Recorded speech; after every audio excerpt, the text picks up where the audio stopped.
Eu falei, mas eu não tenho onde pôr. Ela falou, então distribui.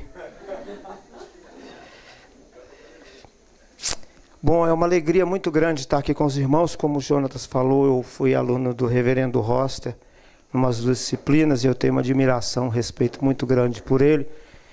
Ele é arrochador, ele não perdoa. Então, com ele você tem que ler muito, mas louvado seja Deus, porque isso nos ajudou muito no início da caminhada como seminarista.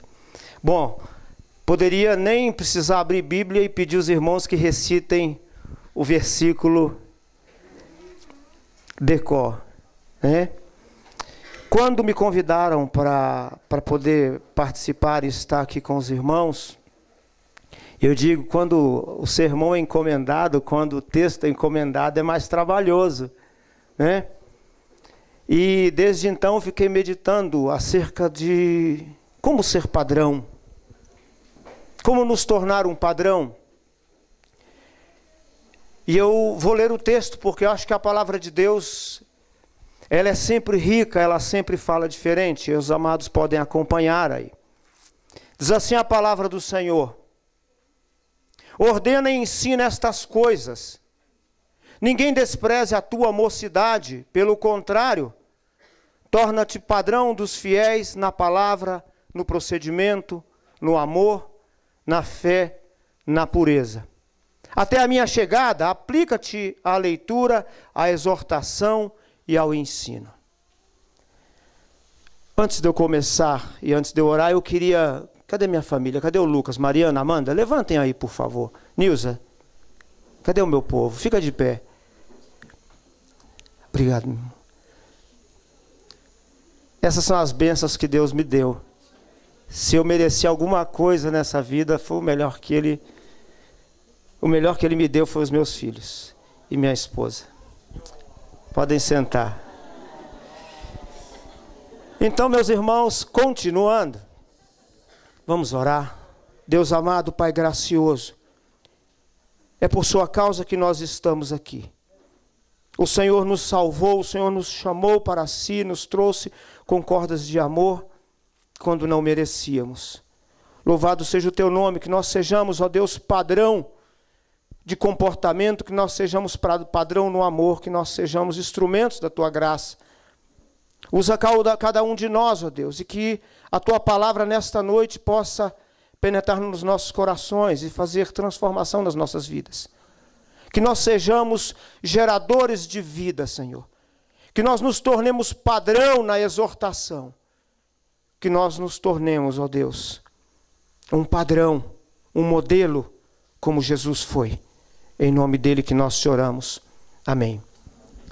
Meus irmãos, pensando neste tema, algo que veio à minha mente, e eu sei que em alguns momentos, os meninos, os mais jovens aí, esse acampamento é conjunto, e eu louvo a Deus que vocês tenham feito dessa maneira, e na nossa caminhada, eu vou deixar um pouco mais claro por que eu penso assim. Então, eu acredito que em determinados momentos eles vão falar assim, ó, não estou entendendo chongas. Mas não tem problema.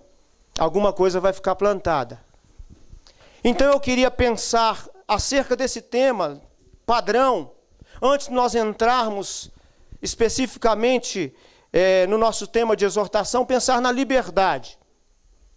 A liberdade que é perseguida por todos, mas uma liberdade em que pouquíssimos ou talvez ninguém sabe trilhar ou caminhar com esta liberdade. Em nome desta liberdade, então eu gosto muito de história. Então, em nome dessa liberdade, quando nós analisamos a história da humanidade, sobretudo nos últimos séculos, nós vamos encontrar uma briga por liberdade, e nós vamos ver que esta liberdade, na verdade, ela precisa nos conduzir a uma identidade que está ligada a um padrão. Quando nós olhamos a história dos homens um pouco mais recentes, nós vamos ver nas cartas, documentos que nasceram na Inglaterra, e o pessoal que faz direito aí vai se lembrar da Carta Magna de 1215, que tendia ou buscava proteger o direito de liberdade. Então, enquanto o homem, ele quer seus direitos, ele grita por liberdade, mas ele quer que isso esteja estabelecido, grafado em um documento para ficar garantido. Então, mais tarde, no século já 17, a petição de direitos, declaração de direitos, e aí a gente vai ver que nasce na França a declaração dos direitos do homem. E a gente vê como isso vem ganhando essa briga por liberdade. E no nosso país nós vamos ter a Constituição Federal que garante em um artigo uma porção de direitos e garantias fundamentais. Mas nós vamos observar que com esta liberdade nós não sabemos lidar porque nós temos fome de uma identidade, nós temos fome de um padrão. E este padrão que nós buscamos, nós só podemos encontrar em Cristo Jesus. Não tem outro padrão, não tem outro tipo de identidade. Todos nós buscamos essa liberdade, em nome dessa liberdade, aí os irmãos mais maduros certamente vão se lembrar do Festival de Woodstock, 1969. Fizeram um festival cobrando ingressos de 13 a 15 dólares, 186 mil ingressos colocados à disposição, esperando 200 mil pessoas. O festival teve quase 500 mil pessoas, que arrebentaram as cercas e queriam participar, e passaram 3 dias com toda a liberdade. E nessa liberdade, muita droga, sexo, rock and roll. A liberdade que nós buscamos. Essa liberdade clama por identidade. E eu queria perguntar aos irmãos aí, quem é que usa jeans aí? Levanta a mão. Jeans. Já usou jeans? Tem jeans em casa? Pode abaixar a mão. Quem nunca usou jeans? Ninguém? Essa busca por identidade é interessante quando nós olhamos a história do jeans. Nós lembramos de Levi Strauss, Levis. Nós lembramos que ele, buscando resolver um problema das calças dos mineiros, teve a ideia de colocar rebites de cobre nos bolsos, porque tornava muito mais sólido, muito mais resistente para os mineiros trabalharem. Então essa moda pegou e até hoje nós usamos jeans. Então, em nome de uma liberdade, nós buscamos uma identidade. Porque o jeans nos iguala. Nós buscamos um padrão. Ainda que nós não manifestemos abertamente, nós buscamos esse padrão. Qual o último padrão que nós temos hoje na juventude? Agora na juventude, mais acentuadamente. A Veja, há umas 2 ou 3 edições, ela falava do verão, entre aspas, do pau selfie. O bastão ajustável que sustenta o celular na hora da foto para fotografar a si mesmo. Há pouco tempo eu não sabia nem o que significava selfie. Selfie, o que é selfie? Né? Mas é a moda do verão no Brasil agora. Então, se o braço é curto para fazer a fotografia, então eu coloco um bastão, estico, e eu capricho, e eu escolho a melhor foto. Essa não ficou boa, e eu consigo tirar foto de mais pessoas. Não é uma crítica, não, isso é legal. Eu acho que a alegria que existe está na juventude, não é no pessoal mais maduro. Outro dia eu estava numa escola, e aí aquela meninada correndo, trombando, um dando, aprontando com o outro. E aí eu fiz um recurso mental, eu pensei aquela escola sem ninguém. O papel jogado no chão, o vento soprando. Como estaria morta. Portanto, fiquem alegres, porque vocês movimentam esse país. E nessa busca por um padrão, por uma identidade, esse padrão que nos iguala. E aí nós vamos pensar nesse texto que o apóstolo Paulo nos traz, nos chamando também para ser padrão. E certamente, nesse momento, a essa altura do acampamento, vocês já ouviram tudo. Eu não precisaria falar quase nada mais acerca do texto base desse acampamento. Torna-te padrão. Mas para que eu consiga seguir a minha linha de raciocínio, nós podemos nos lembrar que as cartas pastorais, elas não tratam especificamente de questão doutrinária, mas são conselhos a pastores. E nessa linha, logo no capítulo 3, o apóstolo Paulo qualifica a igreja da qual eu pertenço, da qual vocês pertencem, e ele diz que esta igreja é coluna e baluarte da verdade. Que esta igreja que vocês servem a Deus, e eu também, ela é que sustenta toda a estrutura e tem a responsabilidade de preservar o padrão do evangelho que ficará para as próximas gerações. A igreja é comparada com coluna. Então você, eu, nós somos os guardiões desta palavra. E aí fica uma pergunta: o que é que nós vamos deixar para as gerações futuras? Timóteo tinha 2 problemas, vocês certamente já experimentaram aqui. Primeiro, ele lidava com falsos profetas.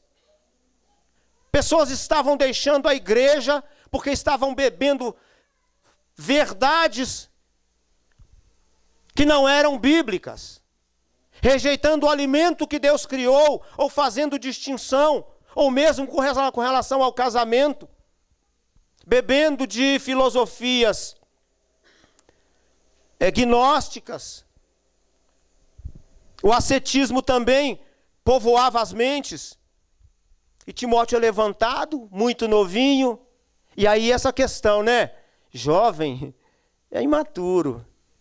Jovem não tem muita responsabilidade. A gente precisa olhar, monitorar muito bem. A gente não pensa assim. Então Timóteo, ele tinha esse problema. A igreja formada por homens bem mais maduros, e certamente se perguntava: mas por que é que ele é o representante apostólico? Provavelmente tinha ciúmes. Então Timóteo, na verdade, ele precisava mostrar o seu valor, não por aquilo que ele falava, mas por aquilo que ele fazia. Por isso ele tinha que se tornar um padrão na palavra, mas um padrão no procedimento. As suas palavras precisavam encontrar concordância com as suas atitudes. Da mesma maneira, nós precisamos compreender que as nossas palavras por si só não fazem, mas elas precisam estar sustentadas pelo que nós fazemos. Esse era o desafio de Timóteo. Timóteo, filho de pai pagão, mãe convertida. Timóteo, provavelmente convertido por Paulo, circuncidado por Paulo, cuidado por Paulo, amigo íntimo de Paulo. Ele tinha um mentor, ele tinha um tutor. E aí parte da minha aplicação nessa noite, e essa tem sido uma preocupação, eu tenho dividido isso com os irmãos da primeira igreja, não só com os jovens, mas com alguns homens do conselho, mulheres. Nós estamos com uma carência muito grande, mas muito grande, de mentores, de cuidadores, de padrões de comportamento, de padrões de piedade, de padrões na fé. Nós estamos com uma carência muito grande de pessoas que cuidam umas das outras. Timóteo precisava ser padrão no meio dos fiéis. Diante da sua pouca credibilidade por conta da sua juventude, ele precisava provar que ele tinha valor pelo que ele fazia, pela sua maneira de se comportar. Então, quando menosprezado, na verdade, mais do que se vangloriar da sua credencial como representante apostólico, ele precisava se portar com uma linguagem piedosa, com uma vida piedosa, com fazer diferença. Como o reverendo Jefferson pregou no sábado aqui, acima de tudo, agir com muito amor. Ele tinha que ter um modo especial para tratar as pessoas. Por isso Paulo diz: olha, até a minha chegada, aplica-te a exortação, aplica-te a leitura. Ou seja, naquele tempo, Fazia-se a leitura na sinagoga, explicava-se, depois aplicava esta palavra aos corações, exortava a igreja. Isso que nós fazemos até hoje. Agora, quais são as qualidades para que nós possamos exortar?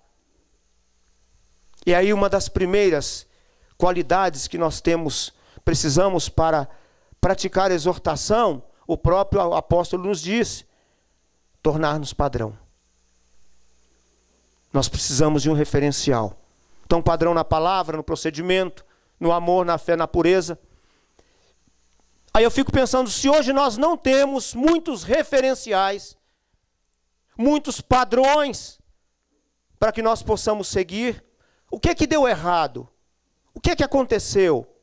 E aí, por isso eu vi com bons olhos que vocês permitissem que alguns meninos mais jovens viessem.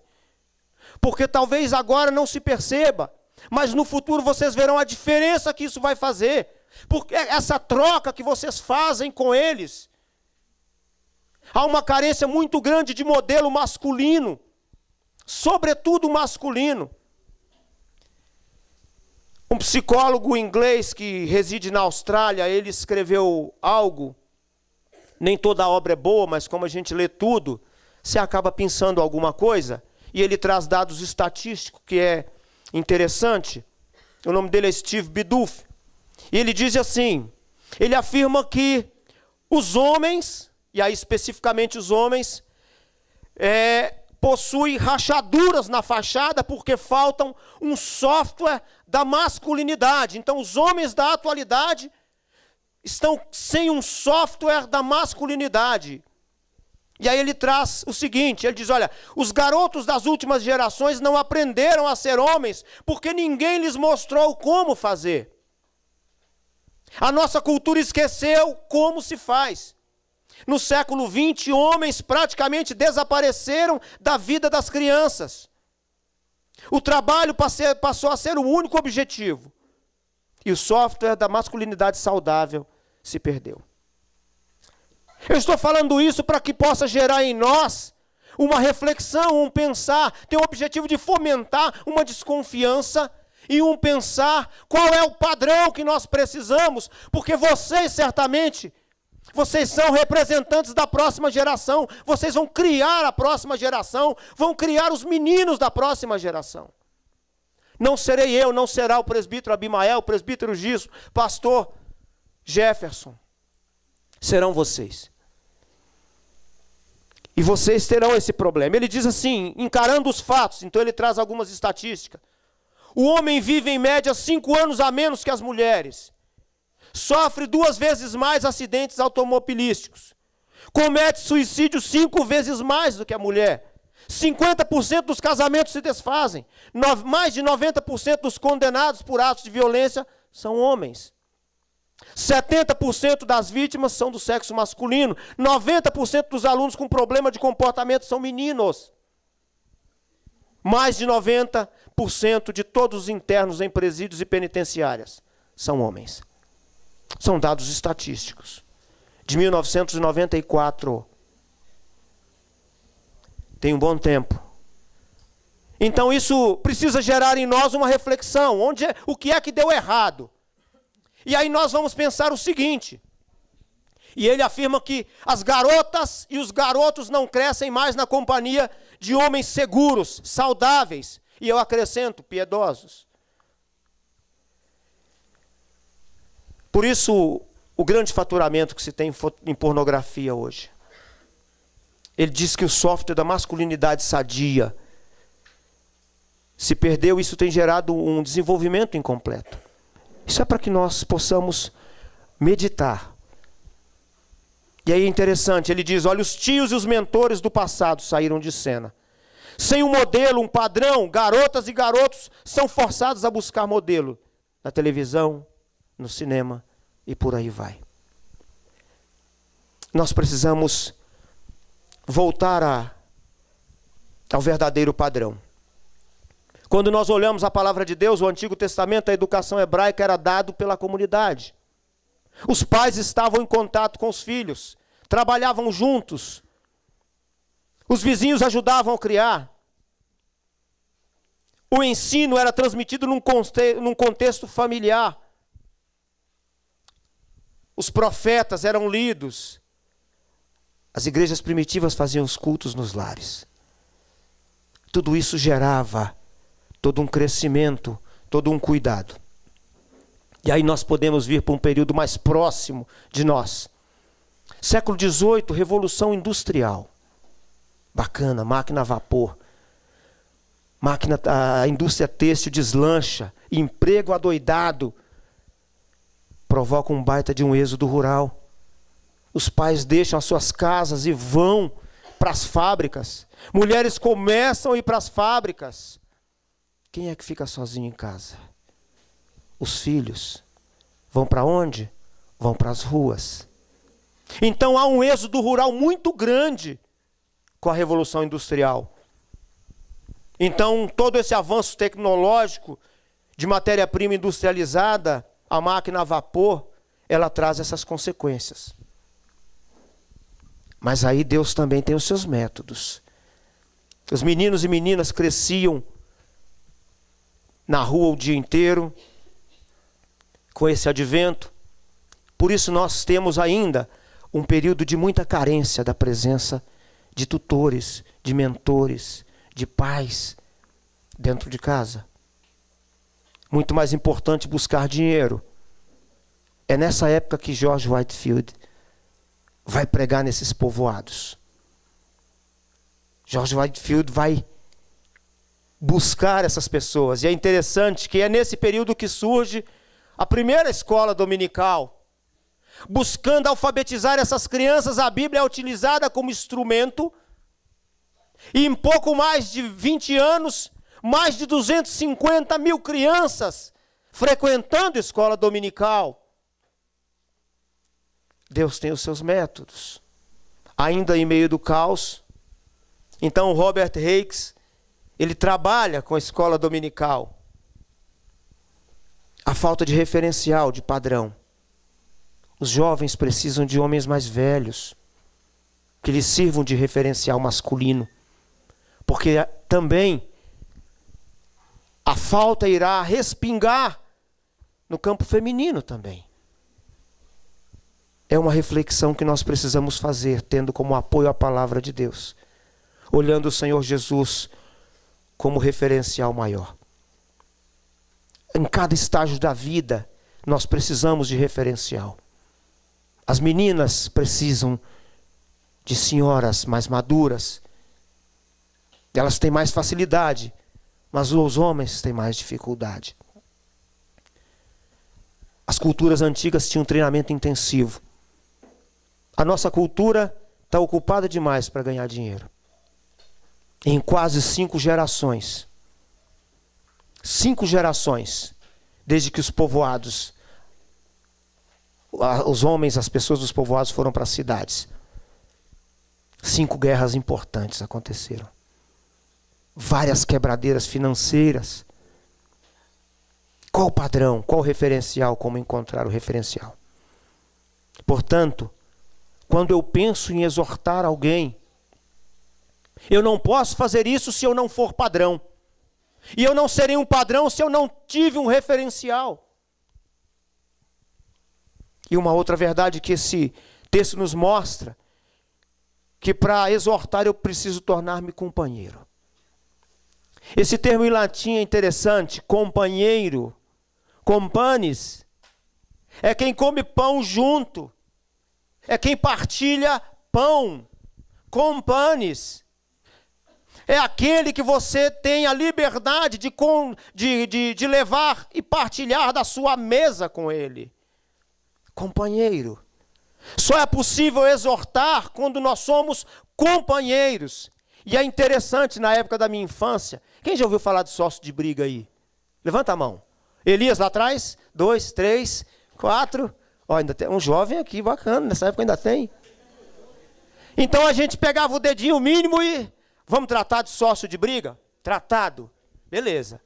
Arrumei briga, tu tem que estar junto comigo. Se tu arrumar, eu brigo com você também. Então funcionava assim, sócio de metadinha. O que você estiver comendo, metade é meu, se não disser a palavra mágica, é lógico. Então fulano estava vindo lá com pão com manteiga, você se escondia atrás do muro, aparecia na frente, metadinha, aí não dava tempo, tinha que rachar o pão. Era o tipo de companheiro que nós tínhamos. Era o padrão de companhia que nós tínhamos. Vou falar uma coisa feia, tá gravando? Depois vocês editam. Nós tínhamos a mania, então a gente brincava muito na rua, né? Lá na Ceilândia, não lembro se já tinha instalado iluminação elétrica, mas acredito que sim, mas ainda era bem fraquinha. Então a gente combinava uns 4, simulava uma briga, e gritava alto, e trocava uns empurrões e tal, e começava a juntar gente, e ele tá lotando de gente, e aí alguém pegava um cabo de vassoura, preparado já, o cabo de vassoura estava preparadinho, nele estava passado uma graxa marrom, orgânica, de um cheiro não tão agradável. E aí pegava o cabo de vassoura e começava a fazer aquela roda e enchia de gente. E aquele rapaz falava assim, você só vem porque você está com cabo de vassoura. Vem sem o cabo de vassoura se você for homem. E o grupo já juntando, você falava, quer ver? Eu vou sem o cabo de vassoura. Segura aqui. Quando segurava, você puxava. Ele ficava com 150 gramas da graxa. E a gente corria, lógico. Era o padrão de companhia, eram os amigos. Meus irmãos, o apóstolo Paulo nos chama para um padrão diferente. Ele se colocou na vida de Timóteo como quem cuida, como quem protege. Timóteo foi mentoreado por Paulo, acompanhado por Paulo. Paulo considerava Timóteo seu cooperador. E ele dizia em 1 Coríntios capítulo 4, assim, olha, admoesto-vos, portanto, que sejais meus imitadores. Por esta causa vos mandei Timóteo, que é meu filho amado e fiel no Senhor. Paulo considerava Timóteo seu filho. Nós precisamos olhar os meninos mais novos, as meninas mais novas, como se fossem nossos filhos, como se fossem nossas filhas. Nós precisamos olhar os idosos da nossa igreja como se fossem nossos avós, nossos pais. Porque só assim gera um sentimento de pertencimento, gera segurança. Nós precisamos ser esse referencial, senão nós não temos legitimidade para exortar. O companheiro é para suprimento das necessidades. Suprir as necessidades do outro. Qual é o padrão de companheirismo? Qual é o referencial de companheiro? E aí nós precisamos voltar para a palavra de Deus, que fala da exortação, e fala paraclesei no original, e esse substantivo ele é traduzido por exortação, por implorar, apelar, admoestar, persuadir, animar, encorajar, confortar, consolar, e remete à ideia do Espírito Santo, que é o Consolador. Ele é o padrão de exortação, ele é o padrão de consolo, ele é o padrão de conforto. É o chamado para estar ao lado. O paráclito é alguém que está ao lado.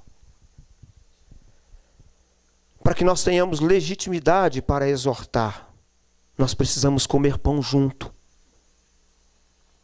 Aí, quando nós amamos de verdade, nós conseguimos exortar.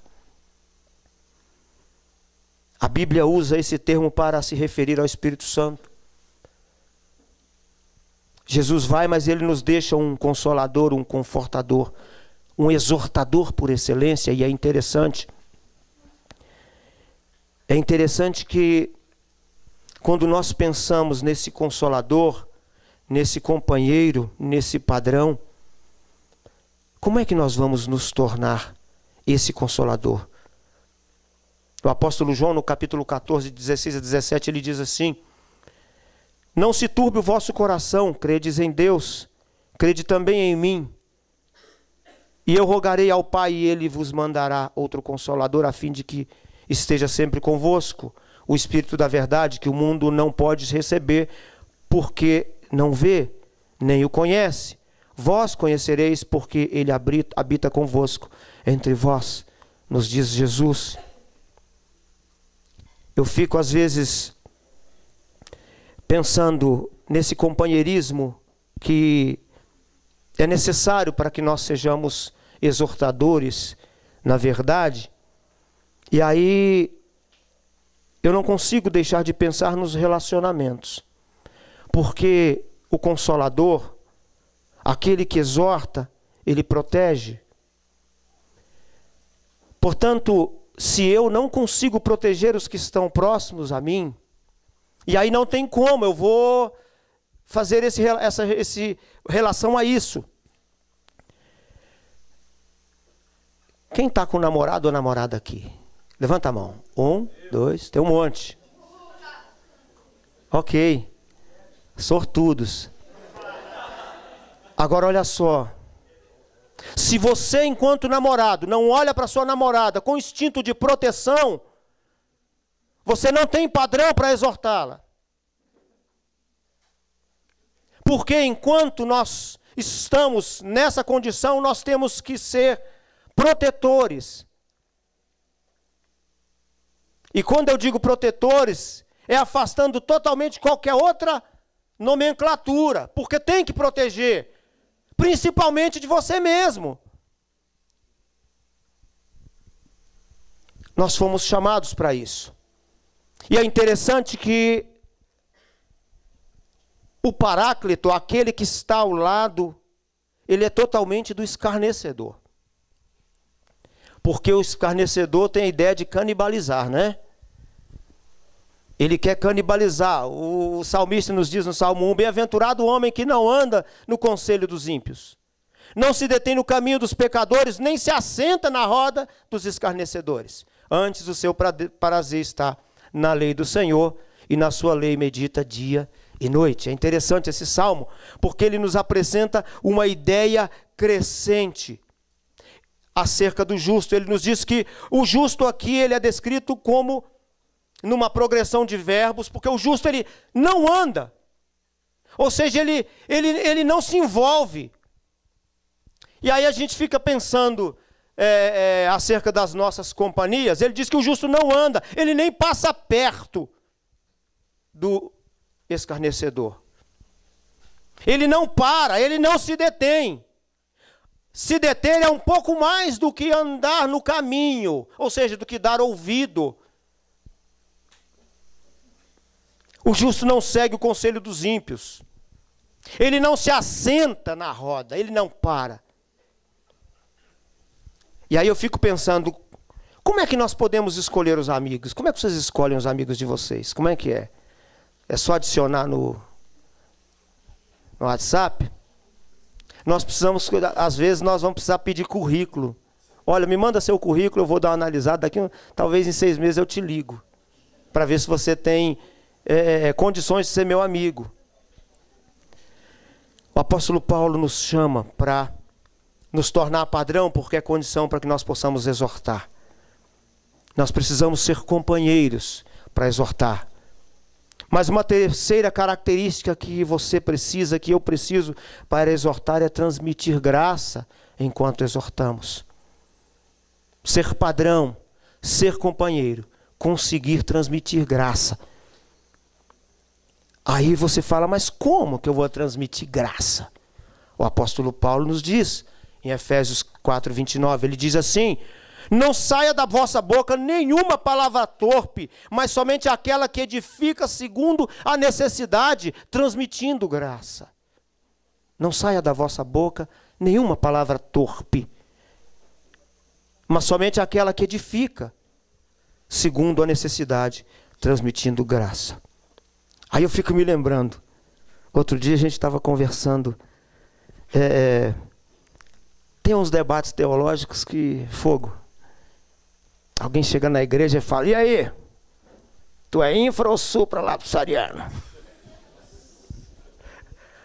Aí o rapaz fala assim, ó, a moça, hein? Tu é infra ou supralapsariano? Transmitir graça. O debate teológico é necessário, mas com muita sabedoria e com muita graça. Porque às vezes a pessoa não compreende. Demora a entender, leva tempo. O time é diferente. E aí eu me lembro de uma piadinha antiga. Lembra do menino? Vocês já ouviram? Todo mundo já ouviu. Do menininho que ia para a escola, o coleguinha falava assim: ei, você conhece o João? Que João? Aquele que te deu um empurrão. Aí ele ficava bravo. No dia seguinte, ele esquecia. Você conhece o João? Aí ele: que João? Aquele que te deu um bufetão. E pá, na orelha dele. Outro dia: você conhece o João? Que João? Aquele que te deu um beliscão.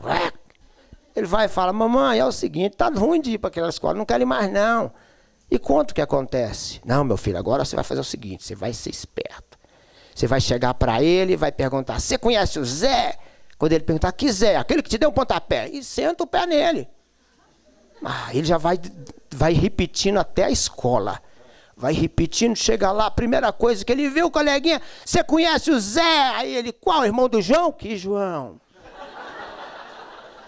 Adiantou nada. Demorou a pegar o time. Meus irmãos, para ser padrão, há uma necessidade de coerência. Acordei o pessoal aí? Bacana, depois da janta é terrível. Torna-te padrão na palavra, no procedimento. O apóstolo Paulo quer dizer que a minha fala tem que estar em consonância com o que eu faço. Por isso Timóteo tinha que ser exemplo. As pessoas não poderiam desprezar a sua juventude, mas admirar-se do seu comportamento. A grande tentação às vezes, e aí eu fui presbítero até uns dias desses, e a liderança, chega alguém, um jovem, e aí ele te fala alguma coisa, e aí você se sente resistido, ameaçado. Qual a primeira atitude? Não, eu preciso demonstrar força.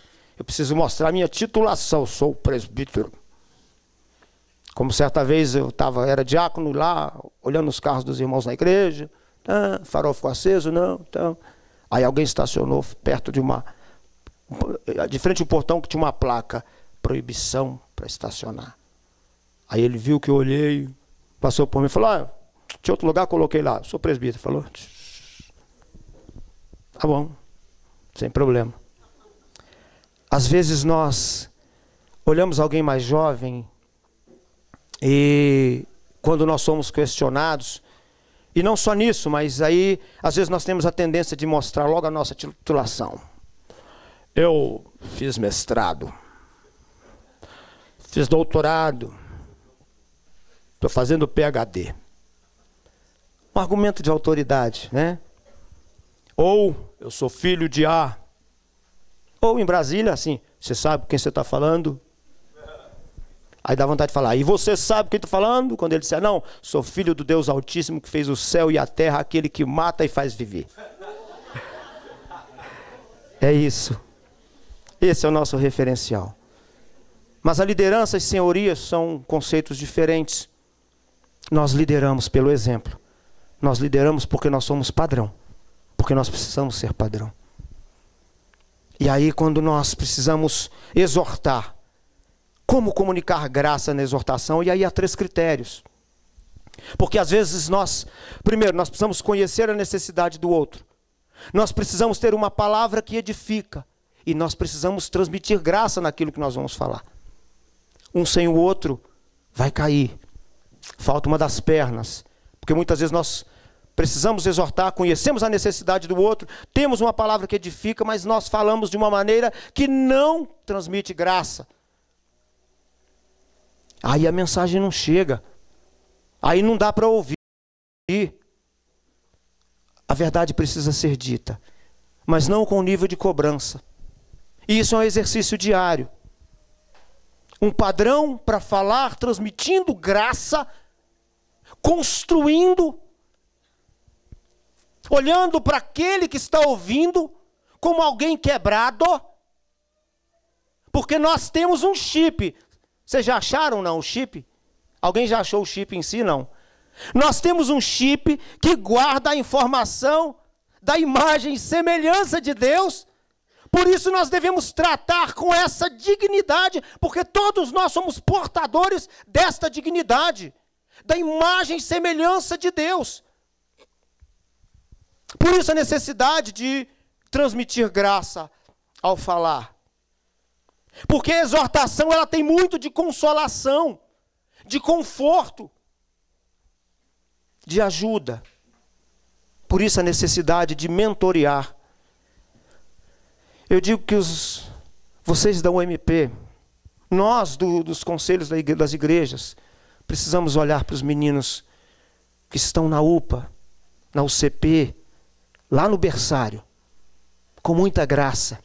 Porque são eles as futuras gerações e vão se espelhar em mim e em você, para criar os filhos, para cuidar da igreja, para zelar pela palavra de Deus, pelo compromisso com a fé.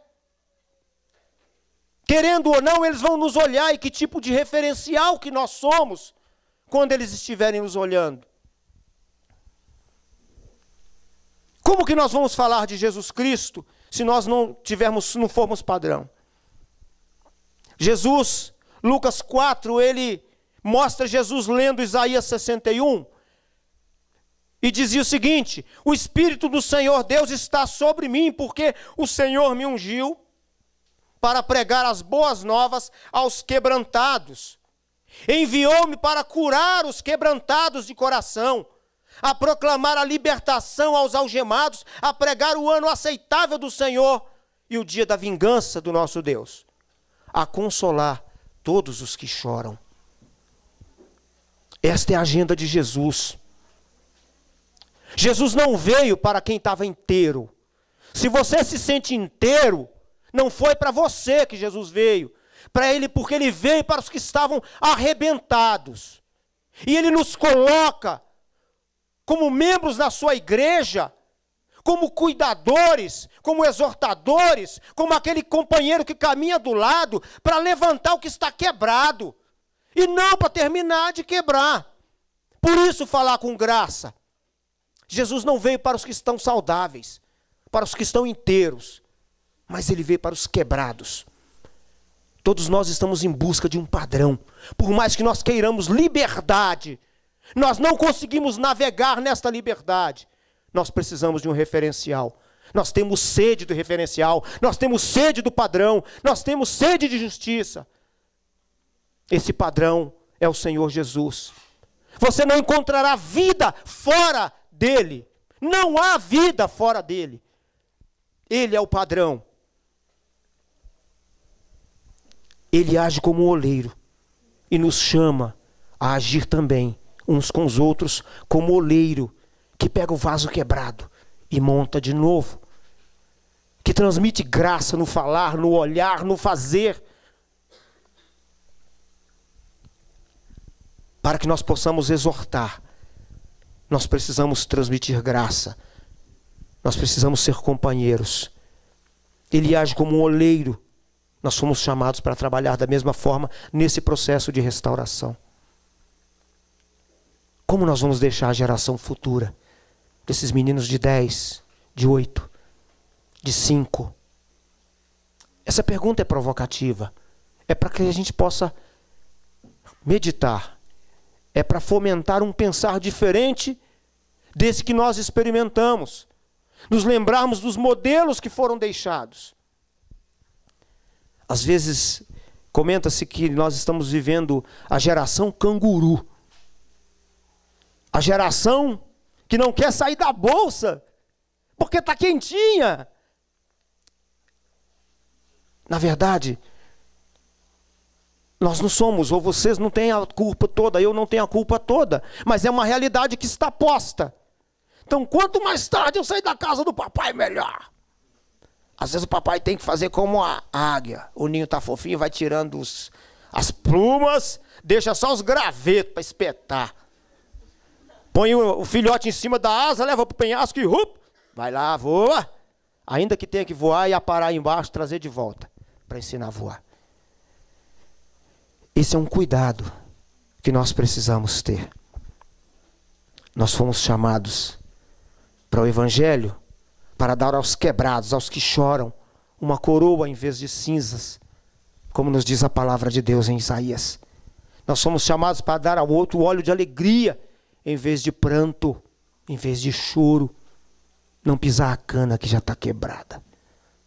Porque são todos quebrados, nós somos quebrados. óleo de alegria, que indica a atuação do Espírito Santo de Deus. A palavra de Deus nos diz que quando esse processo de transformação acontecer, o resultado é que serão chamados carvalhos de justiça, com raízes profundas. Nós somos chamados para esse tipo de exortação que constrói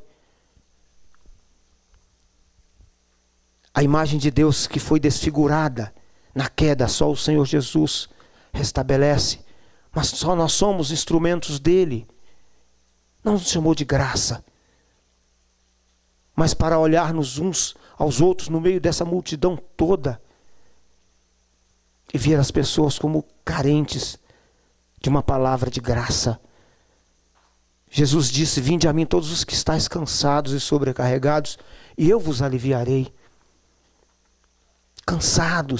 Cansado dessa vida. Injustiça já basta lá fora. Aqui não. Aqui nós restauramos. Aqui nós damos coroa em vez de cinzas. Aqui nós damos uma palavra que edifica. Nunca foi fácil exortar. É um exercício diário. Nós não nascemos com esse software. Mas o Senhor nos chama a experimentar. E se fosse fácil exortar, se fosse fácil ouvir, e como é difícil ouvir. E nós deveríamos prestar atenção nessa desproporção que há no nosso organismo. 2 orelhas e uma boca devia falar para a gente algo diferente. Porque às vezes mal escutamos, nem vimos o final da frase e já soltamos o veredito. O diagnóstico, o rótulo. Nós fazemos isso. E Timóteo diz: sabeis estas coisas, meus amados? Todo homem, pois, seja pronto a ouvir, tardio para falar e tardio para irar. Nós funcionamos às vezes inversamente. Nós somos portadores desse chip que traz a imagem de Deus e que, ainda que desfigurada pela queda, está sendo restaurada em mim, em você. E nós somos também operadores dessas maravilhas na vida uns dos outros. Por isso nos tornar padrão. Nós temos um enorme anseio de retornar à harmonia do paraíso. Nós ansiamos muito para voltar a essa convivência com o que é perfeito, com o padrão de santidade. Ainda que às vezes não percebamos, nós não conseguimos aquietar o coração distante desse padrão, distante desse referencial que é o Senhor Jesus. E temos sede e fome daquela vida que nós tínhamos no paraíso. Às vezes o problema é que nós nos esforçamos para voltar sozinhos, né? Pelos nossos métodos. Não vamos chegar nunca. Não vamos chegar nunca. Então, em nome dessa liberdade, e é interessante que toda a liberdade que nos foi dada, e aí nos diversos dispositivos legais em que foram cunhadas esses direitos, que às vezes nós usamos para opor aos outros, né? E aí nós nos esquecemos que todos esses direitos, garantias fundamentais, que o nosso texto legal, a nossa Constituição solidificou, é só um morcego. Brincadeira, é borboleta. Mas todos esses direitos, eles não são oponíveis a Deus. A Deus nós nos submetemos.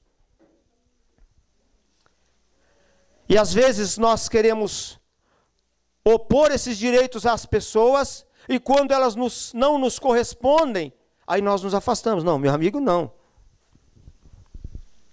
Você muda de amigo. E aí, meus irmãos, uma notícia que nós temos é que nós somos seres, e aí não é minha esse termo, não podia ser, mas teorreferente. Tudo em nós lembra Deus. Tudo em nós remete a Deus que nos criou. E aí eu sempre Eu gosto muito do que Calvino fala no início das Institutas. Ele diz que é impossível nós nos conhecermos a nós mesmos, se nós não conhecermos a Deus, as suas características, os seus atributos. Se nós não conhecermos a Deus, o nosso modelo perfeito, nós jamais nos conheceremos. Ele é o nosso referencial. Fora dele, tudo que nós pensamos de vida não passa de um arremedo, de uma falsa, de uma ilusão. Ele é o nosso referencial. Nós só encontramos razão de ser nele e em Cristo Jesus. Sem Cristo Jesus nós nos perdemos. Perdemos a função, perdemos a nossa utilidade. Nós temos um dono. Por isso a necessidade de nos tornarmos padrão. Por isso a necessidade de apreendermos de forma acurada o caráter de Deus, o caráter santo do Senhor Jesus, a piedade do Senhor Jesus. Do contrário, nós nunca tornaremos padrão na exortação, no companheirismo. Torna-te padrão. Achei interessantíssimo esse tema. Vocês foram muito felizes quando escolheram. Torna-te padrão para exortar, seja companheiro, transmita graça. A identidade unifica, torna padrão. Jesus Cristo que habita em nós é o nosso padrão. A verdadeira liberdade só existe na unidade. Não é apenas uma frase de efeito. A verdadeira liberdade está em Cristo Jesus. Portanto, trate as pessoas como se elas fossem as pessoas que você mais ama. John Stott, ele fez um comentário certa feita, e numa das suas obras ele diz assim, ele declarou que, certa feita, que sentir um pouco de preocupação quanto ao futuro do Evangelho e quanto à geração mais jovem que tem a responsabilidade de guardá-lo e passá-lo adiante. E ele diz assim, ele foi chamado pelo primeiro nome, né? Então já velhinho, bem velhinho, numa conferência, um jovem o chama pelo primeiro nome. E eu sou de uma época que os mais velhos eram chamados senhor. Então ele diz, olha, há alguns anos os mais jovens tinham pelos adultos e as pessoas mais idosas um respeito diferente do que se tem hoje. Os mais velhos eram chamados de senhor. Hoje é você e olhe lá. Isso revela, segundo ele, algo que está sob a superfície. Talvez um desrespeito, um sentimento de igualdade, ou talvez até de superioridade. O problema é que, a despeito do avanço tecnológico que nós temos hoje, esse avanço tecnológico não deu para nós também sabedoria. Portanto, nós precisamos meditar.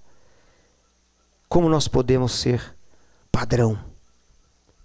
Se você tiver dificuldade de exortar transmitindo graça, quando eu tiver dificuldade de exortar transmitindo graça, o apóstolo Paulo nos dá a resposta, nos dá a receita.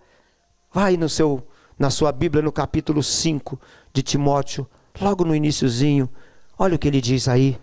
Ele diz assim, olha, não repreendas o homem idoso, antes exorta-o como pai, aos moços como irmãos, as mulheres idosas como mães, as moças como irmãs, com toda a pureza. Ele nos dá a receita, como nós podemos nos tornar padrão. O Senhor Jesus é o nosso referencial, é o nosso padrão. Baixe sua cabeça, vamos orar mais uma vez.